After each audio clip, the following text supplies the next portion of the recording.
मैं गलती से गलत समय पर अपनी बड़ी बहन के कमरे में चला गया और वहां कुछ ऐसा देख लिया जो शायद उसे नहीं देखना चाहिए था। एमकी ने देखा कि बिग सिस एक खूबसूरत लड़कों की लाइव स्ट्रीम देख रही थी। वो बार बार बोल रही थी, जल्दी से पैंट उतारो ना, दीदी से अब और सहा नहीं जा रहा। उन्होंने एक बड़ा बड़ा केला भी भेजा।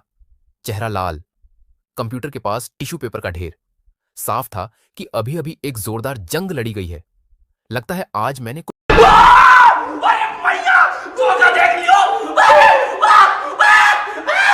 ज्यादा ही खतरनाक चीज देख ली है।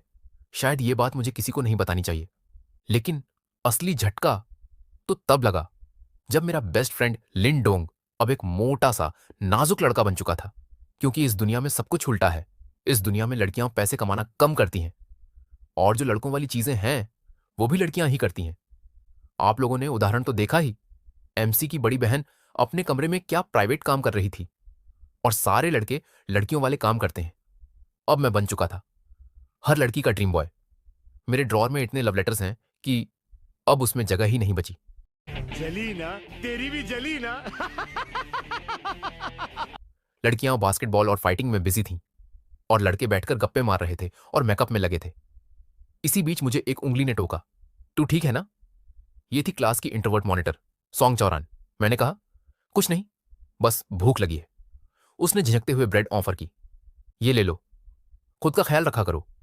तभी एक गोरिल्ला जैसी शक्ल वाली लड़की ने हमें बीच में टोक दिया, हाय, रोमांटिक बनने की कोशिश कर रहा है तू? वो लड़की मुझे कसकर पकड़ती है, कल जो मैंने लव लेटर भेजा पढ़ा तूने? मैंने डर के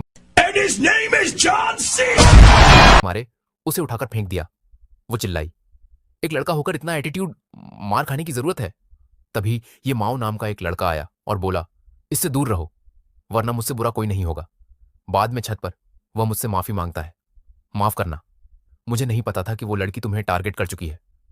कल जब मैं उसके घर गया, उसकी दीदी ये चेंशी मुझे घर छोड़ने आई। रास्ते में उसने पानी की बोतल दी जिसमें नशा मिला था। मेरा लक था कि मैं किसी तरह बच निकला। स्कूल खत्म होने के बाद फिर वो दीदी एक लग्जरी कार में मुझे लेने आई। जब मैंने मना किया तो बोली, सोचो तुम्हारी मम्मी और दीदी की हालत क्या है, फिर सोचो क्या करना है। मजबूरन मैं उसकी कार में बैठ गया। मैंने सख्ती से कहा, तुम्हें हक नहीं है मेरे परिवार का नाम लेने का। उसने कहा, मैं तुम्हारी मम्मी और दीदी की मदद करना चाहती हूं। मैंने पूछा, तुम मुझे खरीदना चाहती हो? वो बोली, नहीं, मैं तुम्हें ठीक से प्रपोज करना चाहती हूं। चलो दोस्ती से शुरुआत करें, लेकिन रिलेशनशिप में ऊपर मैं रहूंगी। तभी एक ट्रक आकर हमारी कार से टकराया।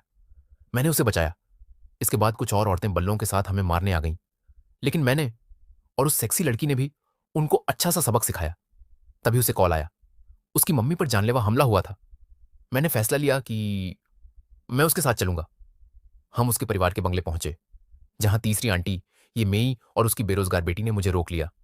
हर कोई लड़का हमारे घर में नहीं आ सकता। उन्होंने मुझे चैलेंज किया। उनकी बेटी ने मुझ पर अटैक किया, लेकिन मैंने एक ही घूंसे में उसे उसकी असली औकात दिखा दी। घर के अंदर ये चेंची की मम्मी ये चावलान इंजर्ड थी। मैंने उनकी पीठ देखी, जहर का निशान था। मैंने कुछ जहर बाहर निकाला, पर इलाज पूरा नहीं हुआ। ये चावलान ने कहा, मुझे लगा था मैं बच नहीं पाऊंगी, लेकिन अब उम्मीद है मैं बच जाऊंगी। मैं जाने लगा, लेकिन ये चेंची ने मुझे रोक लिया। आज रात रुक जाओ, मैं तुम्हें इनाम देना चाहती हूं। मैक ने कहा,